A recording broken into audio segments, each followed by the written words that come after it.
Telangana, where rescue teams have intensified their operation in order to in fact reach the people who have been trapped in the Srisailam left bank canal tunnel in the Nagar Kurnool district. Now, rescue operations have entered their 6th day after the partial collapse of the under construction tunnel that had taken place on the 22nd of February.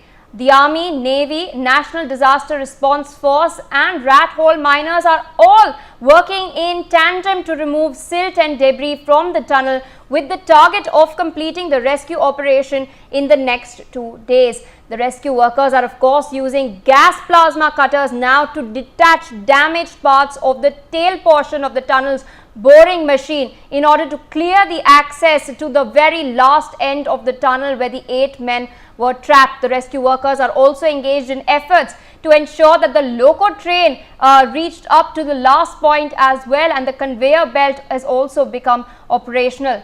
This operation at large hinges on the recommendations of the high-level team of border road desilting operations simultaneously. My colleague Raj Kiran with us on the broadcast to share the latest update. Raj, you know, the primary priority has been to de-water that entire area, that muddy, slushy area where of course the tunnel collapsed. How far have the rescue operations reached right now? We know it's the very last mile.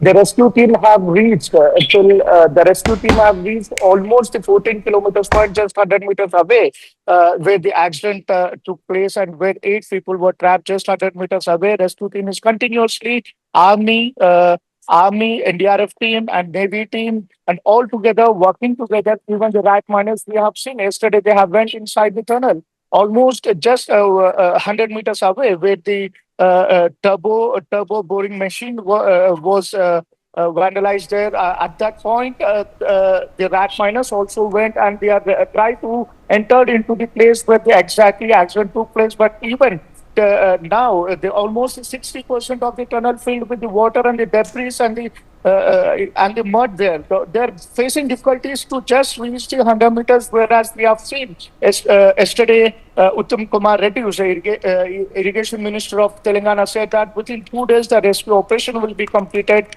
and the 8 people who are stuck inside the canal will be taken out. Within 2 days, almost we have made a strategy to enter into the accident spot from a different way. We can see here in that tunnel that there is only one entry and exit point here. But whereas now the Army and the rescue team is trying to enter into the accident spot from a different place, and the rescue operation, he also assured that within 2 days, Minister assured that within 2 days the rescue operation will be completed and the 8 people who are stuck inside the tunnel will be taken out. All right, Raj, stay on with us. Meanwhile, we also have Mr. Naveen Bhatnagar, former DIG of the NDRF, joining us at the moment live. So, thank you so much for taking our time and speaking to NewsX.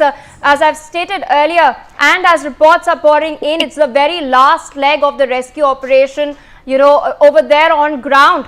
The experts are saying that they'll take about 2 more days in order to rescue the individuals, the 8 people who are trapped in the tunnel itself. But what do you think are their chances of survival? What do you think are the chances of those 8 workers being rescued alive? See, a miracle can happen anywhere, anytime.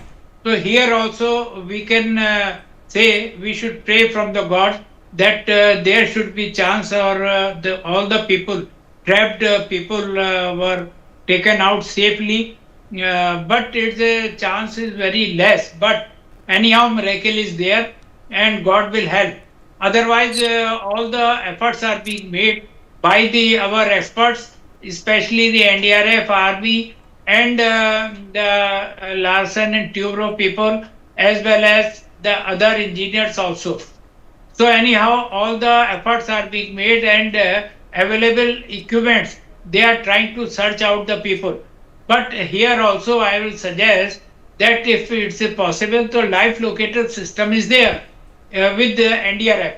If we can use or is possible, then we can find out the exact location of the people. Otherwise, we have the other equipments also, like sonar system and other GPS and GPRS based systems, which we can use here if possible. And because there are lot of mud flash as well as the water flow is there, or we can puncture the pipelines from where the water is coming. So if we will puncture the pipeline from 2 or 3 places, then we can drain out the water and we can easily approach the people there, because it is too late, and we are really worried about their health, because there are chance of starvation as well as other complications also for them. So we can pray from the God, and we have all the expertise and equipment. But I will suggest that up to last attempt, we should use these equipment if possible. That is life locator system as well as the other equipment, as I stated. So there is a chance to hope, because till date we are unable to find out the exact location of the laborers where they are being stuck. Indeed. So unless until we are able to trace them, we can't give them the rescue. Yeah. Indeed, as you've aptly put it, hoping and praying for a miracle. Sir, thank you so much for joining.